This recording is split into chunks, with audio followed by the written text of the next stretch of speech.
Weekly Nifty 50 stock performance के बारे में जानने के लिए वीडियो में अंत तक बने रहें। इसी के साथ वीडियो की शुरुआत करते हैं।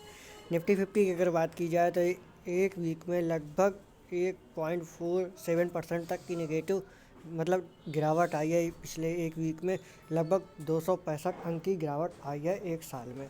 इसी के साथ स्टॉक की अगर बात की जाए निफ्टी 50 के, रिलायंस इंडस्ट्रीज़ लिमिटेड कंपनी, जिसके एक शेयर की प्राइस 2536 रुपये के आसपास चल रही है। इसने पिछले एक वीक में लगभग 13 रुपये के आसपास इस पर गिरावट आई है। इसी के साथ अगला स्टॉक टाटा कंसल्टी सर्विस, यानी इसको TCS बोलते हैं शॉर्ट में। इसके एक शेयर की प्राइस 3211 रुपये के आसपास चल रही है। इसमें लगभग 47 रुपये की गिरावट पिछले एक वीक में आई है। इसी के साथ अगला stock Infosys India limited company, जिसके एक शेयर की प्राइस 1448 रुपये के आसपास चल रही है, जिसने पिछले एक वीक में लगभग 4% के आसपास गिरावट आई है, जो कि 64 रुपये 20 पैसे के आसपास आती है। यह कंपनी IT सर्विस से रिलेटेड एक अच्छी और बेहतरीन कंपनी है। इसी के साथ अगला स्टॉक भारती एयरटेल, जिसके एक शेयर की प्राइस 796 रुपये के आसपास चले, जिसने पिछले एक वीक में लगभग 11 रुपये की नेगेटिव मार्किंग दर्ज की है। लगभग 1% से भी ज़्यादा की गिरावट आई है। इसका सेक्टर भी टेलीकॉम सर्विस से रिलेटेड यह कंपनी है। इसी के साथ अगला stock Adani enterprises limited company, जिसके एक शेयर पर 3824 रुपये के आसपास चले, जिसने पिछले एक वीक में लगभग 1% से भी ज़्यादा का नेगेटिव रिटर्न दिया है, जो कि 46 रुपये के आसपास आता है। यह कंपनी ट्रेडिंग कंपनी से का सेक्टर है। इसी के साथ अगला stock Bajaj finance limited company, जिसके एक शेयर पर 5980 रुपये के आसपास चले, जिसने पिछले एक वीक में लगभग 8.5% तक से भी ज़्यादा का नेगेटिव रिटर्न दिया है। सबसे ज़्यादा नेगेटिविटी तो इस स्टॉक पे आई है, लगभग 580 रुपये के आसपास यह स्टॉक गिरा है।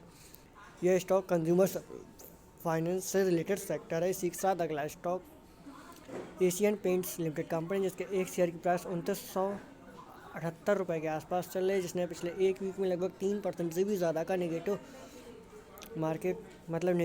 रिटर्न दिया है, जो कि 105 रुपये के आसपास आता है। यह कंपनी केमिकल से रिलेटेड कंपनी है, यानी ये कंपनी पेंट्स बनाती है। इसी के साथ अगला stock Titan company limited company, जिसके एक शेयर की प्राइस 2538 रुपये के आसपास चल रही है, जिसने पिछले एक वीक में लगभग 2.5% से भी ज़्यादा का नेगेटिव रिटर्न दिया है, जो कि 70 रुपये के आसपास आता है। यह कंपनी अपराइल एंड लग्जरीज से रिलेटेड कंपनी है। इसी के साथ अगला स्टॉक विप्रो लिमिटेड कंपनी, जिसके एक शेयर की प्राइस 382 रुपये के आसपास चल रही है, जिसने पिछले एक वीक में लगभग 2% से भी ज़्यादा का नेगेटिव रिटर्न दिया है, जो कि 10 रुपये 70 पैसे के आसपास आता है। यह कंपनी IT सर्विस से रिलेटेड कंपनी है। इसी के साथ अगला स्टॉक JSW स्टील, जिसके एक शेयर की प्राइस 728 रुपये के आसपास चले, जिसने पिछले एक वीक में लगभग 5.5% से भी ज़्यादा का नेगेटिव रिटर्न दिया है, जो कि 43 रुपये के आसपास आता है। ये कंपनी भी मेटल्स एंड माइनिंग से रिलेटेड कंपनी है। इसी के साथ अगला stock power and grid corporation of India, जिसके एक शेयर की प्राइस 208 रुपये के आसपास चले, जिसने पिछले एक वीक में लगभग 2.5% से भी ज़्यादा का नेगेटिव रिटर्न दिया है, जो कि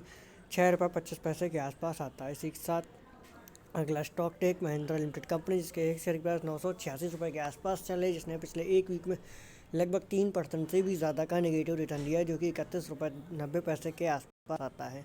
इसी के साथ अगला stock Apollo hospitals enterprises limited company, जिसके एक शेयर की प्राइस